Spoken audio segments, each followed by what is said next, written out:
us who are tech oriented are working in this area, it is still somewhat manageable. Yeah.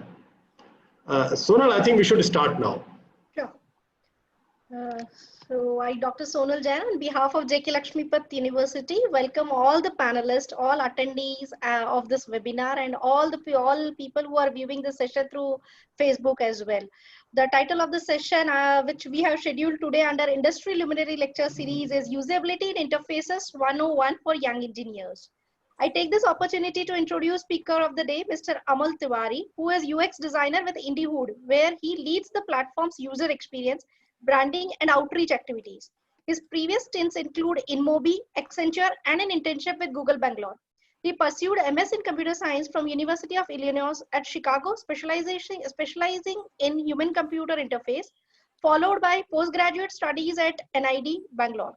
He is passionate about design and music. His other interests include movies, geopolitics, sketching, and bit of code. I welcome you, Amal, once again in this webinar, and this audience is all yours, please. So hello everyone, we'll get started now, and I'll share my screen.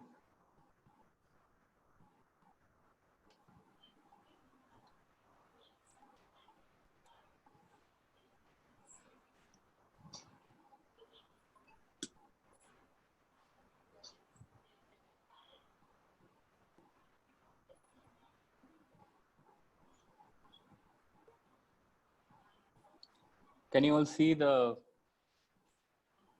Yes. Right? Yes, it is visible. Sure. So we'll get started now. Okay, so we'll talk about usability and interfaces, and how to do the hard work of building what is not an easy job, but how to build easy to use products. And the reason it is some hard work is because it's not just taking a few principles and applying them. It is also a combination of using your core technical skills, iterating, and testing your assumptions, talking to people, a bit of humility and patience. So bringing all these things together is tough, and that is why this is hard work of building easy to use products. So I presume I can see I hope I can see your faces so that I know there's some level of interaction. Okay. All right. Okay. So about me, I graduated in 2006, and after that, after my BTech, I have spent 5 more years pursuing an MS in Computer Science. Then I went to NID Bangalore, and I was a student of Sanjay Goel sir at GIIT Noida. And there he encouraged me to pursue my passion of combining music and computer science. And those were probably the most enjoyable courses. And there are many courses I did not like and I did not do well in them, but the ones I did like were those. The one good thing about studying in 3 different universities and 3 different cities and 3 different ways of learning and teaching is that diversity was very important for developing my thinking skills and a lot of other things. So, Amal, can you bring your mic a little closer? Yeah. Am I audible now? A little weak. If you Is bring it it a little now? close. Yes. Is it better now? Yes. Okay. So that was that. And as far as my industry experience is concerned, I worked for a year in Accenture, and then I went for my higher studies. Towards the end of my studies at NID, I interned with Google. Then followed by my stint at InMobi. InMobi is an ad tech company. And now I am at Indiehood, which is a startup. I have been here since the last 4.5 years. So again, I've worked with giants like Google and Accenture, and a very, very brief stint at Samsung also. but I had to move to Bangalore, so I left Samsung. And now Indiehood, where when I joined, I was and I still am the only designer. I was the first designer and the only designer. And I have seen things evolve right from scratch, like right from the very first pixel design to now. It's all been a good learning experience and everything. But we'll discuss this later. We'll come to the core of what we'll talk today, right? We'll discuss roughly these things, and hopefully this will be somewhat interactive. So it should be interesting discussion. And what do we mean by seeing things differently? I think as engineers, we are very focused on optimizing things and making things efficient and all that. This is an extension of that. As designers, right? We make things better, efficient for our users. So we have to have we have to add a human angle to whatever we do as engineers, and optimize that so that our users put in lesser effort. So as engineers and even as designers, right, this is where things come together, right? Building a product means thinking about all those things, as well as bringing the human angle, and how do we package the whole thing so that, and keep testing and iterating so that things get better. The second thing is, a few usability principles to keep in mind. Yes, we'll talk about that, but this is like a semester level course being condensed into a 30-minute talk. So I'll try to do my best. But what we should try to do today is we should start looking for the right questions to ask so that good answers can be found, right? What makes interfaces usable? The next time you go to a website or you visit an app, certain triggers, certain neurons should fire in your brain that should make you question why things are in a certain way. That is one. The third point is engineers and designers working together, and that implies understanding each other's language. The audience includes students who will graduate soon or in a few years, and they will start working in the industry. And you will realize that you would want to go in your silos, and the best way to work together is to speak each other's language, or at least understand each other's language, and have a common goal. And the common goal should be users' comfort, because if you agree on that common goal, then you can resolve differences, work together, build really great things that have impact at scale. And I have seen instances wherein this doesn't happen. Things happen in silos. There's duplication of effort. People do not want to learn each other's language. We don't want to speak each other's language, and things get messy. So this is an attempt to bring these two so seemingly disparate disciplines or whatever together and see how things can go from there, right? So why care about usability, right? What is the need to do that, right? And just to set the ball rolling, right? Usability means ease of use. Something is easy to use. That's it, right? You have to apply it. You don't have to think a lot. You just know it works. It's obvious. It's just there. And the thing is, our users today, right? They live in a world of many choices, small attention spans, busy schedules, language diversity, different contexts of usage, as well as different contexts that they are in, different users, different role types.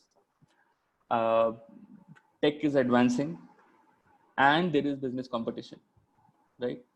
So given all this, right, it is important that you value your users' time and effort, because if things don't work, they have other options. Secondly, from an engineer's point of view and from engineering effort point of view, right, if you build the right thing sooner, you will save time. If you take shortcuts, your users will let you know that whatever you're offering is not good. I have other options, and they will move on. So it is important that you focus on not just the core basics, but also, and usability is a core basic, by the way. That is another notion that we need to remember.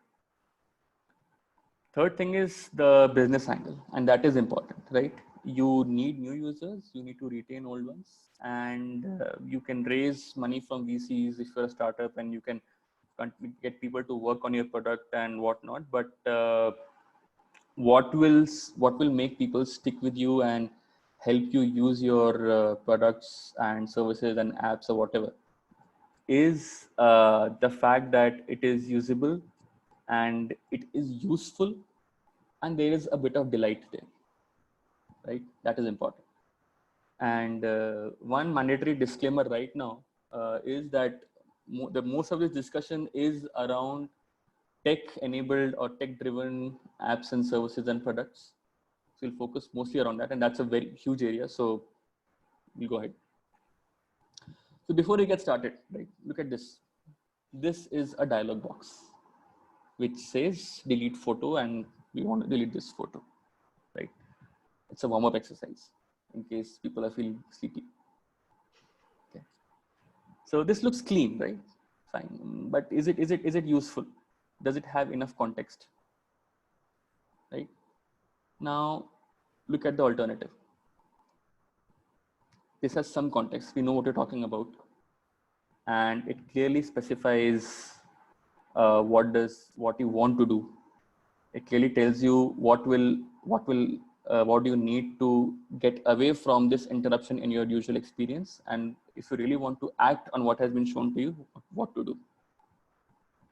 This is usability. This is at the core of making your users' lives simpler and better, and this can be improved. This is not the holy grail.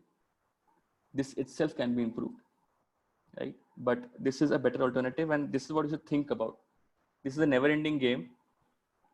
You can never sit back and relax that, okay, if I have made the language in my dialog boxes simpler, if I am setting enough context, if I'm using the right call to actions, and if I'm showing the dialog box or the alerts or the messages at the right moment, they are big enough for me to see, the typography is fine, even then it is not enough. But you have to start somewhere, and if you follow these basics, at least your eventual and overall effort will be lesser. You will fix better things in the next release cycle. So this is it. So this is all good, right? But then what does it mean to say something is usable, an interface is usable, right? Things should be easy to find. That is one, right? Discoverability is that thing where I take the photos, where is that button, where is that call to action. Things should be easy to find. And most importantly, things should be easy to learn. It's one thing to find things, you should remember it, right? Learnability is very important. Efficiency. Users, again, as I said, right, users don't have infinite time. They have other options. They have their own lives. We think that just because we're working on a product, right, for the users also, that is their lives. No, it's not. Even people who work on the most popular apps, WhatsApp, Google, and Facebook and all, they cannot think that. Users have a lot of options, and being efficient about things is better. Users, whatever we can do to reduce the number of tasks, reduce the number of steps they need to complete that task, we should do. So that is one. Recovery, and this is very important. This is most often overlooked. And recovery from mistakes is you users take a certain step and they miss out on something, or probably obviously for no fault of their own, and you suggest as the system should suggest them to either look for the right path, a better path, or undo whatever they have done. And we look at example after this to understand what it means. And the last thing is the most important thing, which is very important, is satisfaction. I mean, doing basics is one thing. You save time. Okay, discoverability, learnability has been taken care of. But what does it mean to be satisfied with whatever you have shared, right? Things should be pleasant to use. And we'll look at examples. Something as simple as when you go to search for something, right? Google has these doodles on their homepage. It establishes a connect with the product, which is beyond just utility, which is not just transactional, right? That is just one example. We'll look at more. Right? before we go ahead, right, let's look at what does it mean to see things differently, right? Seeing things differently means you need to understand what your users' goals are. And by saying that, I have presumed that you know who your users are. One very common mistake that people make is that you want to design something that is everything for everybody. No, it's not possible. So you have to define who your users are, what their goals are, what their needs are. And then when you have done that, you start iterating and getting to a structure that helps solve that problem, right? I'll give you an example of our own website, Indiehood website. We revamped this a couple of, in fact, 3 months ago.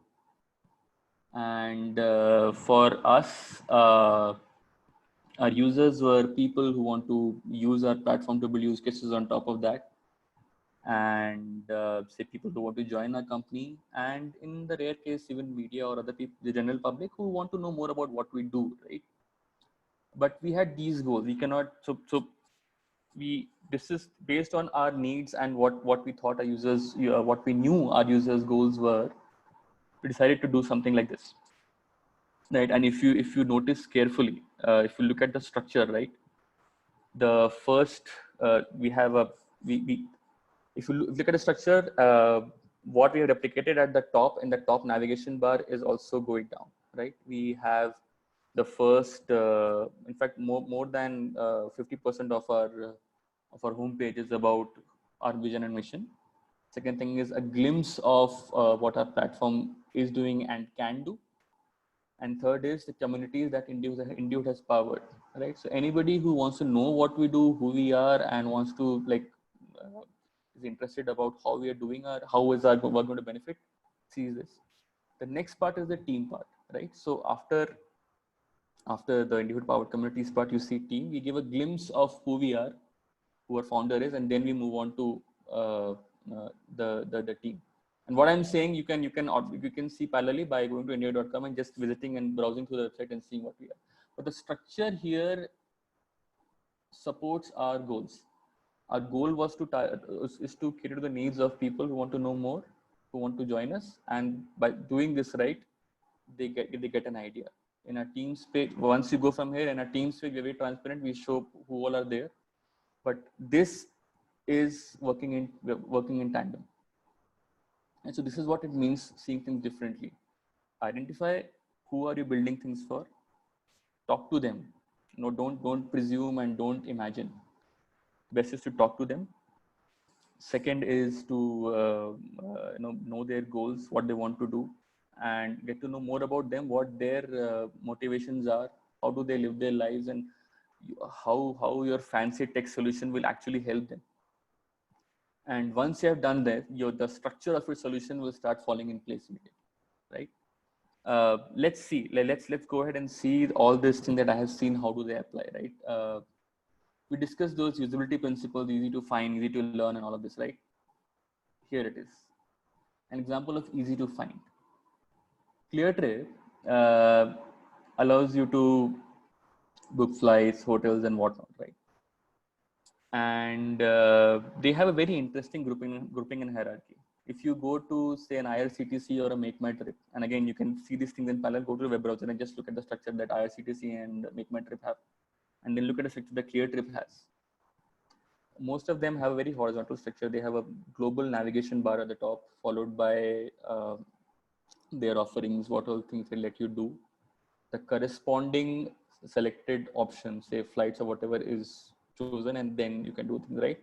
ClearTrip, on the other hand, has all those primary ClearTrip offerings on the left, and based on your selection on the left, right? In this case, it's trains. Right? You see the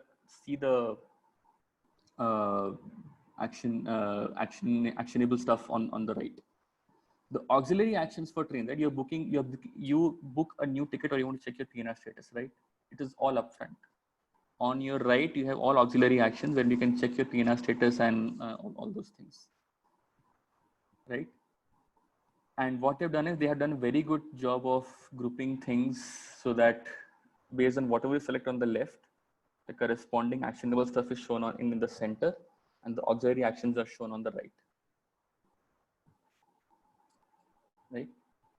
One point I want to mention here is by grouping things, and you group things. So if you see the grouping here, right, is search, trains, or auxiliary actions. You need, if you want to differentiate between groupings, you need not always use lines or other things, right? Think of a way wherein you can group things by using white space. White space is as good a tool to group things or show divisions as lines. And so that is how you can do your chunking in interestingly. So the more you can convey with less ink or less on paper or less pixels on your screen, the better, right? So that is one. Another thing I want to mention here is a modern interface design practice to group information is using cards. Cards, if I remember correctly, was introduced by Matthias Duarte, who is I think Google's one of the top design fellows, who was earlier at I think Palm, and when they introduced WebOS, that is when he introduced the notion of cards, right? Like cards, like pack of cards, right? They can be stacked on top of each other, and cards have a property wherein you can stretch and you can like in both the dimensions, and you can have information that can progressively be disclosed, and you can do all those things. So one modern day UI artifact that people have been using a lot to group things is cards, and you can do a lot of interesting things with cards, especially from a delight point of view, adding a lot of elements that we can talk about later. Second thing is easy to learn, right? If you look at the WhatsApp interface, right, they have done ruthless prioritization. Everything is upfront. What users need to do to just chat, and the modern, the current UI of WhatsApp is still has a lot of bells and whistles. But when it started, it was as simple as, say, the Google equivalent of chat, right? If you go to Google homepage, it's pretty simple, straightforward. And the best thing about this is, if you talk to people who use WhatsApp, right, they say it just works. I get it. WhatsApp works on the user's mental model, not ours. Like as engineers or as designers who want to do a lot of fancy things, that we will add a lot of bells and whistles upfront if we do have to do. If I told you that WhatsApp doesn't exist, or forget WhatsApp and do a chat thing, we would be so enthusiastic about adding a lot of bells and whistles. But this just works, right? Another important thing is that they have focused on giving not just like people who can type is fine, but they also focus on letting people give voice input, right? There is an alternative means of engagement which is not just confined to people who are just very tech savvy, but even otherwise. So that is one. Moving on to how do you save your users time and effort? This is an auto-suggest thing in Gmail, introduced this recently. It will let you complete your sentences. And this is a very good example of using your amazing engineering capabilities to improve the user experience. What they have, so this, keeping this in mind, right? Remember one thing, especially on a mobile interface, there are three things happening in parallel, right? Your brain is occupied, your eyes are focused, and your hand is also involved, right? So visual ergonomics, cognitive ergonomics, and physical ergonomics are all to be taken care of when you are working on something. So the least you can do is make things obvious, make options obvious, and save users time and effort. This is one very good example of this. In fact, in Gmail itself, when people would have already noticed, it lets you auto-complete email addresses also, right? That's still okay, but this is a very good example of using, your engineering prowess to let users save their time and let them focus on the task of sending the message rather than worrying about the tone or grammar of the message. That is one. Yes. Recovering from mistakes, right? Undoing errors. Google has a very good this thing in feature in, and this has been there since a long time. Earlier they used to ask, did you mean? Now they say, this is what we are showing. But in case you want to go back to what you typed, which we are not judging you, it's not wrong. But if you think you want to still search for that, go ahead, right? I search for algorithm, I made a mistake. It says, okay, I think I'm looking for algorithm, but in case you just want to stick with your original spelling, which probably might be a band somewhere of geeks, go ahead, do it. And one important point to note here is we should allow users to undo errors. And when we do that, right, we try to make things same everywhere so that users make less errors. And by striving for consistency, we sometimes make an error. And this is a point I want to highlight. If your user actions are the same everywhere, right? You want to delete content, you want to add content, you want to, so you're on a photo gallery app, and you want to take a photo, upload a photo. Consistency is good, but if you have the same interactions and gestures to do all the user actions, it might backfire. Something like delete, right? Delete is a user action that you should tread very carefully. It should be hidden behind something, or it should progressively disclose itself based on how the user is browsing. Consistency is good, but yes, conditions apply. Okay, pleasant to use. This is an example of Netflix. So I presume there are some Friends fans in the audience, but if you are watching anything on Netflix, right now, I think all streaming websites have copied this, but it gives you the option to skip intro here, right here, and it saves those few minutes of time. It just lets you get to the content fast, and it shows that you really care, right? That adds a different kind of connect between you as a user and the app. Another thing you can do to make your experience better is to make things fast. So I know for a fact that Google is obsessed with speed. They are fanatical about speed. They just want to make things so fast. And there's a reason for that people have lesser patience, so they will they will keep doing things until they get to what they think is the right answer, or the right page, or right query, or whatever, right? So that is important. Messaging is also important, right? Your alerts, your dialogues, your error messages, everything, right? That is a conversation between you and the user. If you simply show a 404 error and say internet is down, that is very blunt.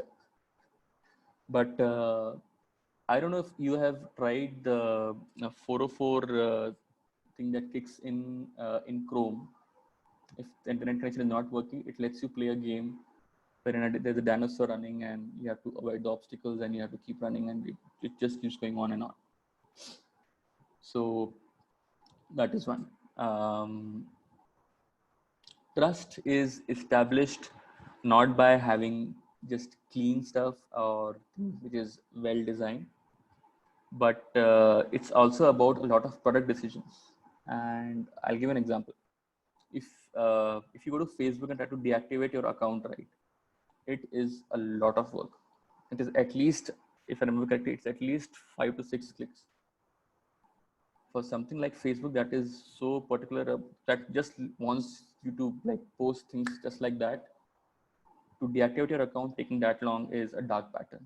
Dark pattern are patterns that you use in your UI to unnecessarily make things more strenuous, longer, more involved, so that the user doesn't get to complete his task, but somehow supports your flawed goals. So avoid dark patterns, keep things clean, be transparent, and if you mess up, it's okay, be upfront and apologize for it. These things establish trust, right? I'll give another example. In these times, right, a lot of grocery apps were not able to process your orders, and they were not able to send stuff to you, and they all went out of their way to to apologize for it and assure you that they are on it and doing it right. I mean, extraordinary times call for extraordinary measures, but these are the times, these are the instances wherein you can be upfront about things, calm down the user, indulge in the right messaging, and establish trust, because that goes a long way. Because if you have enough trust, if you keep doing all the all the right things right from beginning, right, if you genuinely mess up for no fault of yours, they would be willing to overlook things. But try to avoid mistakes, establish trust. This one. Now, this is all theory, right? How to implement or how to bring these things into action. I strongly recommend that that you go through a lot of these design guidelines. Apple has human interface guidelines. Google has material design guidelines. As engineers and designers, they have laid out their principles, their metaphors, their guidelines, their do's and don'ts, and their resources on their websites. Go there, have a look. Something as seemingly insignificant as touch targets. If you see right here, right, Google recommends a spacing of 48 pixels in touch targets, right? And this works both ways, right? This it is your element itself having enough breathing space inside the container, and the space around other UI elements. Apple recommends, if I remember correctly, Apple recommends 44 pixel spacing between elements. And these are important so that there are no accidental clicks. Your hotspots work as intended. And most importantly, as we do these things right, you have to learn the rules before you break them. So go through these guidelines. And if you just look at the button part here, right, I want to focus on that, right? Implementing buttons, right? That itself, you can do a lot to improve usability. Buttons have states, right? Buttons, especially on a mobile context, right? Buttons have a default state. When you press them, right? Unlike web, you cannot hover. When you press them on press, it should give a feedback that okay, you have pressed them. Buttons are in a form. Unless until you have filled all the mandatory fields, your button might be disabled, and maybe after you have filled all the mandatory fields, it is enabled. These are different states that you have to work on. So you have to give the right visual treatment to your button so that user knows when I can act on it. When I have acted on it, I know that I acted on it, and once I'm done with it, is done with, right? The visual attributes of a button, right? Buttons can be outlined. Depending on your context, you may choose to have an outline button, which presumes that you have done a very good job of differentiating between your content and data. One issue people have with the current trend of flat design, right, wherein you don't have these embellishments like shadows and very skeuomorphic design, wherein you are not replicating the real world as it is people were not able to differentiate between what is content and what is call to action, what is data versus what is button, right? So if you use your visual language well, right, if you want to use a filled button or outlined button, and if it has enough breathing space, you'll be able to do justice with the user's expectations of how the system works. Dark theme, light theme is the in thing. You might want to think about it when you do buttons. Good contrast, that is very important. If you have n number of states and n number of colors, right, please don't use light gray text on a slightly darkish gray button. That contrast is good not only for people who have vision issues, but even otherwise. Because people don't look at each and every pixel of a UI, they skim through stuff, right? Even people don't even read text on mobile interfaces as each word. They see shapes and then they move on, right? So keep these things in mind. And most importantly, the call to action, the text on the button, right? It has to be clear. Send is a decent call to action, but if you are sending your voter registration form to somebody, or send form, submit application, that is more complete, right? It will also help you handle the states better, because there is one thing you are doing before sending the application, one thing you're doing after sending the application. So while you're sending, you can say sending. I'll share an example with you, right? This example, this is many years ago I did something, and so the example I had changed a bit, but there are some takeaways of good things and bad. We can obviously optimize we can also question some whether we need certain fields, but that content thing apart, right?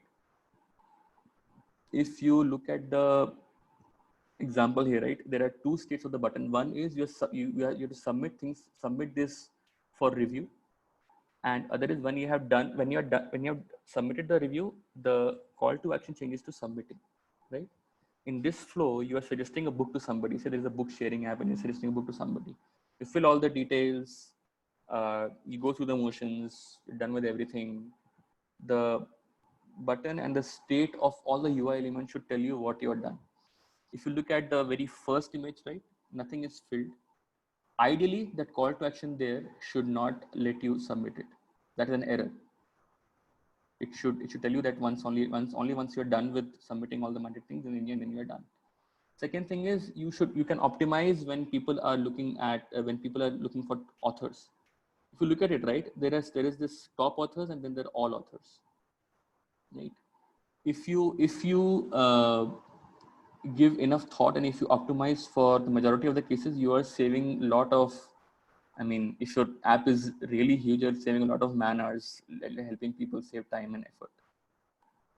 As and when things are filled, right, you can show that by in the visual treatment of what is filled and what is not, right? And here I also want to mention that while we're talking about buttons, right, if you look at lists, now lists in form is an area in itself, right? You go to you're filling up an application form somewhere, and if you have to look for bank branches or IFSC code, right, there you need a list because you're looking for things, and there also you can make things easy. But if you have to specify, say, gender or marital status, right, you don't need a list there. You don't need a drop down. If you had just confined to just 2 or 3 items, show a tab. Segmented control is what Apple calls in the HIG guidelines, or a toggle button, because say, gender can be male, female, others. Marital status can be divorced, widowed, single, married. Right? So all these things help in optimizing the effort that user takes in filling up things, right? This example right here is not just about buttons, but even if you look at other things, right? Something as small as you were looking for an author and the author name was not there. Allow the user to add the author name there and then. It's not as if if you don't do this, right, he or she clicks on submit, and then you tell him that author is not there. Then he realizes, okay, something that he filled, what is like centuries ago for him, he has to go back, look for it, add the author, come back again, submit the form. That is bad. That is inefficient. Avoid these things. Moving on, right?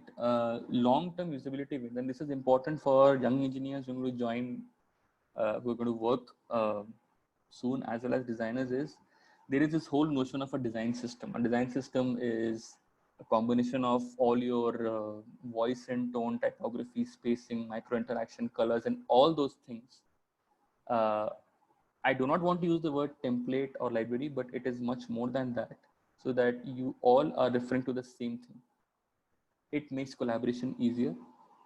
And one thing you need to keep in mind is a design system should not bind you to a few things that will not let you change things based on your evolved business needs or use cases later. It should have enough space for flexibility. So keep that thing in mind. This is where engineers and designers can work together so that they have a ready-made repository of things to fall back on. Another thing which is very important for engineers is iterated development, right? As you keep iterating and testing your product, right, with real users, you will get real feedback and you can improve things. And for this, the most important thing is collaborating with what are called UX researchers, designers, and managers and all that, right? UX researchers are people who, in the cycle of a product development, right, they either intervene at the beginning. Actually, they ideally should and do intervene at the beginning and different phases of the cycle to help you identify who your users are, what are their needs, their persona, what are their goals, what do they expect from this tool, and their the current usage of your product. What are the drawbacks? What do they like? What do they don't like? What are their expectations? And how is their mental model not how is their make of how things should be is different from yours, right? So if you, I hope you are lucky enough to work in a team that has people who are constantly trying to talk to users and iterating things, right? So how can you improve? What can you do next? And this applies to engineers as well as designers, and this is based on my own experience of how I evolved and how I see people around me evolving, right? There is no replacement to observing and empathizing. And observing is one thing, right? Of the example that I showed you, right? Look at how grouping and chunking is working. What is the hierarchy? How have people used white space and lines to differentiate things? Or how have they handled performance bottlenecks, performance issues? When do you perceive things are fast and things are not? One very simple example is nowadays there is a trend to use what are called skeleton screens instead of loading and spinners. When you come to an app or a website, right, instead of using that circular loading and spinning thing, which is very irritating for people, what they do now is they replicate the structure of your page in with just image and text blobs there, so that you get a feeling of, okay, this is the structure that's going to load. This looks familiar. I'm establishing familiarity, and by the time you're done processing that, ideally it loads, right? So observe these small things.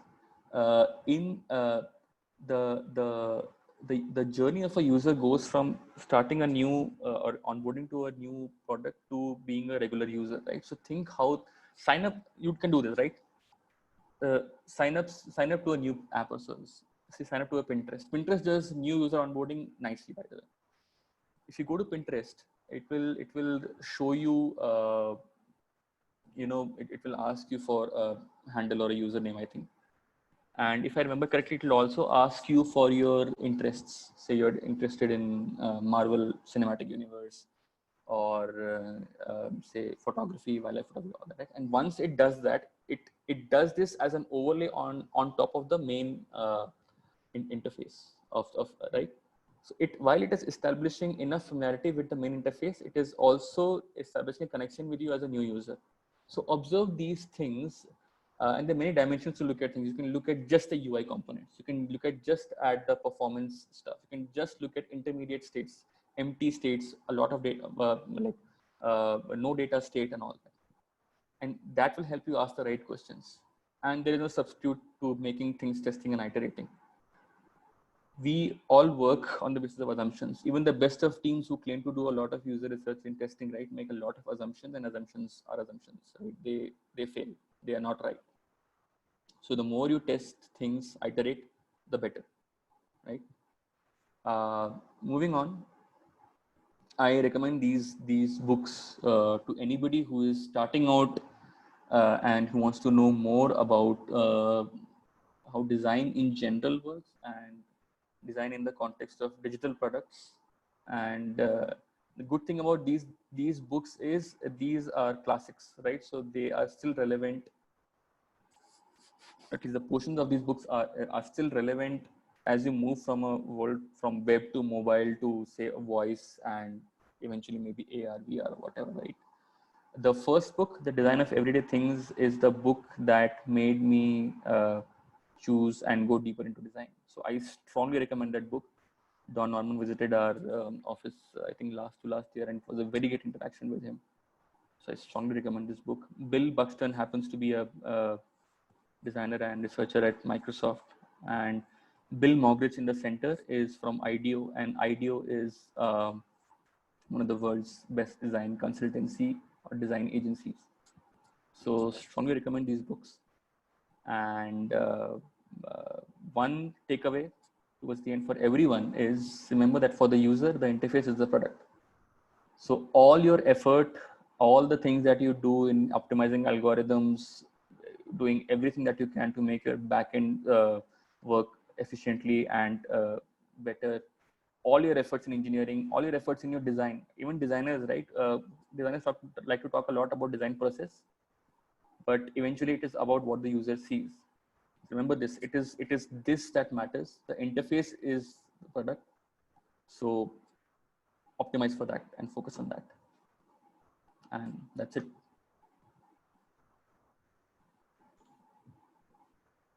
Thank you, Amal. Such an interesting session. I must say, you started talking from how engineers and designers do work together, how to see things differently, emphasis on colors, placement, importance of text, context, where to display what, when, and voice and tone, typographic things, spacing, micro interactions. Altogether, I could see that there are I would say that there's a lot of science of art behind engineering. And before I actually move to the question answering bank, many attendees have posted questions. I would like to post one question to you that what do you think, how much a computer science engineer should get into understanding of all this, and at what stage while doing BTech degree, or one or two courses are enough, or they should ignore this? Everybody do not have a sense of all this, and they should leave it on designers for later on. No, I agree with the first part of your question. I think it is important for anybody who is involved. See, user experience is everybody's priority in a company, right? Even people who are working in sales, marketing, right? Everybody wants the user experience of the product to be good, right? As far as engineers are concerned, given that they are the people, see, in a usual setup, right? There'll be researchers, UX researchers who will come back with gaps in the product offering and what the users feel and what, right? Designers will start iterating and thinking of solutions, and engineers, along with, say, designers, will implement it. It is very important for engineers to know that what they're implementing has a lot of science behind it, a lot of common sense, but it takes effort. I mean, a few principles in a 30-40 minute session will not help with just doing things right on the go. So it is a constant thing. Yes, they should get deeper into this, and again, take baby steps. Just for at the very least, just go through the human interface guidelines and of Apple and Google, and that itself will kindle enough interest in you to improve things. Okay, so thank you so much. Dr. Bala is having one question. Bala sir, unmute yourself. Amal, how much of Yes, an engineer are you now, or how much of a designer are you? So how much of your engineering do you use still in your work? Okay, so I have a two-part answer to that question. I still tinker a bit with code. Okay. So that helps, and these days I'm doing a bit of Flutter, but that is just like right at the beginner level. But I still do a bit of coding. And the second part of the question is, it helps me talk to engineers. It helps me analyze, or it helps me empathize with them as to what their constraints are and what their concerns are. And there's the third part also. The third part is engineering helps build an analytical frame of mind that helps in anything that requires that bent of mind. So I actually personally believe that this combination is actually very good. For me, in hindsight, I can say, okay, it all fell into place, but I am glad that it was like that. Thanks. Thank you. Okay. Let me take few questions of attendees. There's one large question for you. Hi, Amal sir. At onset, I would say that I really loved the information architecture you showed for the Indiehood website. Principles and practices that you were showing today somewhat works parallelly with usability heuristics published by Jacob Nielsen. Yes. For example, recover is analogous to recognition rather than recall. Do you feel that if someone follow the already published 10 heuristics, although not guarantee the success of the product, but at least would help to a certain extent? Would you love to know? You would like to have your view on it? Definitely, that's my one word answer. I mean, those guidelines and principles are there for a reason. But as I said, right, learn rules before you can break them. They will be context, and I will think of these contexts and I will share with Sanjay Gul sir later after this is over. But for you to break rules, you should know the rules. So Jacob Nielsen's heuristics from Nielsen-Norman group are very, in fact, Nielsen-Norman group and even Lew Kropyuski, he's a guy in, I think I'm getting his name right. He's at Google and he publishes a lot of interesting stuff on usability. These two resources you should definitely follow. But also remember one thing, right? When you start making things and testing with users, right, you will realize what to prioritize and what not to prioritize, right? And one case in point is if you test your product with say Indian users who are not as tech savvy, or Indian users who are actually very tech savvy, but their problem is English. You might actually want to say do your chunking differently, grouping differently, and maybe your users are such that they like to see all things at once, right? If you look at a lot of super apps, right, super apps let you do a lot of things in one single app. And if you have a really detailed debate and discussion with somebody on Jacob Nielsen's heuristic principles, it will be on the edge of violating at least one or two of those, right? So yes, it is good to start or at least follow most of those principles, and that is why it is a never-ending game. So keep optimizing, but there is no replacement of testing with the users.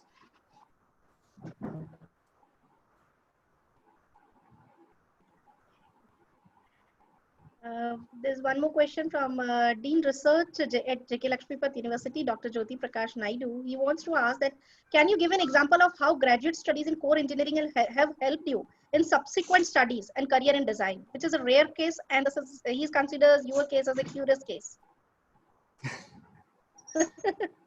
So my answer still remains the same as I shared with Bala sir.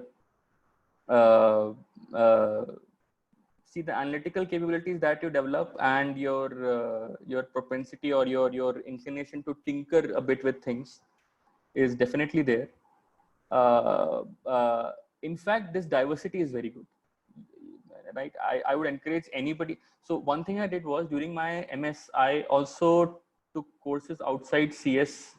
I audited a course on microeconomics because I'm interested in what economics is, and even bioinformatics. So if you keep adding these diverse points of view to your to your thinking, while keeping one or two basics strong, right, it is always good. Engineering helped me in staying analytical. My discussions with engineers are less hostile, and I myself like to play with things here and there, and this diversity also enabled me to start sketching and doodling. I think Balas will relate to this, but I was not good in visual communication when I joined NID, and in fact I was one of the worst, and I was almost on the verge of giving up, but I once realized that given that I have a pencil in my hand, right, I have the ability to use an eraser, which means I am always hesitant that I know that if I draw a line, I can erase it. But what if I can just draw freely? And I started drawing with pen. And the thing about drawing with a pen directly is either I had to have the whole sketch in my mind before I draw, or the completely opposite of that. I just draw whatever comes to my mind. So yes, after that, since I got confident and better at doodling or sketching, and I know people who are like a million times better than me, I started using pencil. So yes, the more you have a stronger base and you keep diversifying here and there, right? It builds your thinking, and it helps you work better with other people also. I hope that answered his question. Yes, definitely. I think so. One question from is Professor of Triple E at J.K. Lakshmipat University. Is it possible to make UX adaptive? Sorry, Basically, I think and to ask about adaptive designs. what is adaptive Is design? it possible to make UX adaptive? Basically, changing the designs based on user perceptions or personalization. I guess, sir, if I'm correct, or sir would be correct, if I'm incorrect. Adaptive means actually changing. Sir, unmute, please. Yeah, get Gustavo online. Devendra. So I think he's saying that different UX for different people. Definitely. Users. Yeah, That's yeah. what when I'm saying as. Definitely. So again, if you go to a website, right, indigo.com, we have shared a screenshot. We have shared a glimpse of what a platform is, and that's exactly what we intend to do. We're building a crowdsourcing platform, and in a crowdsourcing platform, some people will add data, some people will probably moderate, and even otherwise, right? Based on the user type and user role, you can you can change the UX, yes. And by that I don't mean just the visual layer of things. I'm saying even at the layout level you can change things. Yeah, personalization. Basic coding would help to achieve this thing. One question from Professor of Mathematics, Dr. Umesh Gupta, because he is we all are utilizing ERP in our everyday course. He wants to ask that any inputs on ERP systems at workplace to make them more user friendly, as they follow very complex structure and not as per needs and usability. Or are you aware of any company who are actually thinking about designs of the same or working on the same? So I'll answer the second part first. I'm not aware of anything, but I know people who might be, so I'll talk to them and I'll share with Sanjay sir.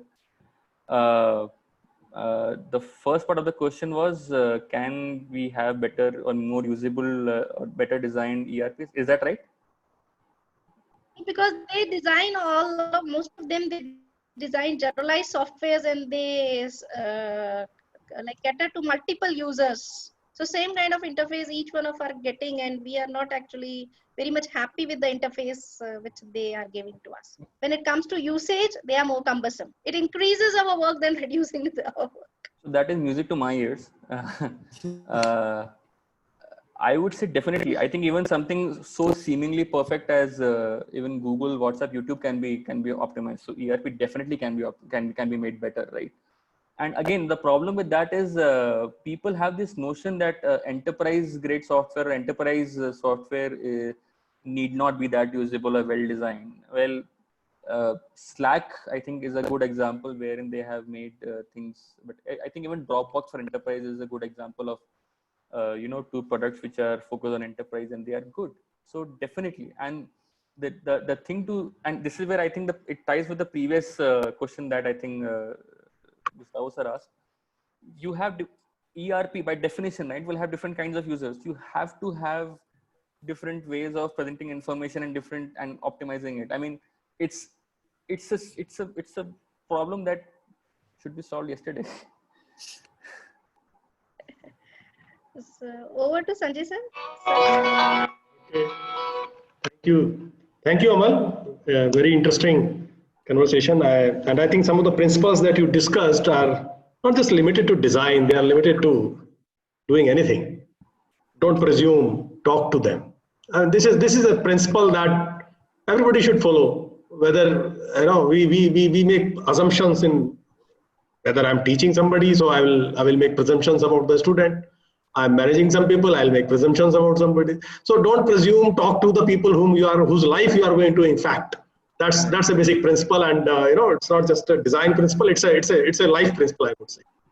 Similarly, you mentioned about observe, empathize, ask the right questions. That's just an elaboration of what you were saying. Have you come across designer programmers? I mean, will it remain that there are two banks of the river, and yes, do cross the river through the boats, and two banks always keep the river intact and flowing.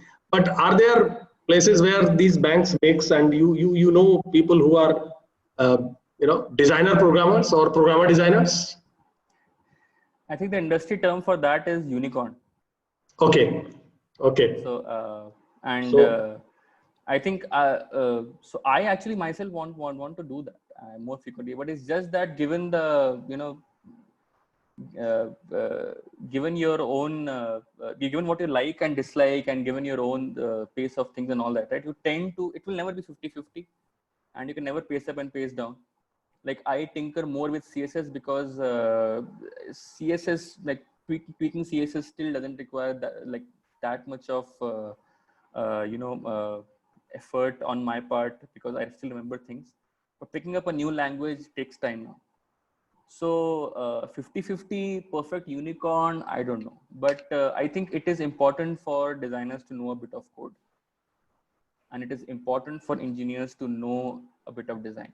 And when I say design, the principles that I shared and that are there for everybody to see. And today it is very, very easy, sir. You have some of the biggest companies publishing all their work online. Right. It is easy for you to follow, to get better at anything. I mean, I think designers can learn machine learning if they want to, at least the basics. And engineers can learn basics of user experience design and all that. But then if you want to, have Google level mastery in machine learning for designers, good luck. And if you want engineers to write amazing comic strips like Mr. Stock McCloud, then good luck to you. But keep trying. Yeah. Okay. Okay. Thank you. Thank you. So thank you so much, Amal. It was really an interesting session for all of us. All attendees have fully enjoyed it a lot. And this session would be live on Facebook. We will be definitely sharing it. And I would also request all attendees to share it on Facebook wall of JK Lakshmipat University, so others can also take benefit of it. Thank you so much. Thanks a lot, everyone. Thank you, Okay. Okay. Goodbye. Thank you.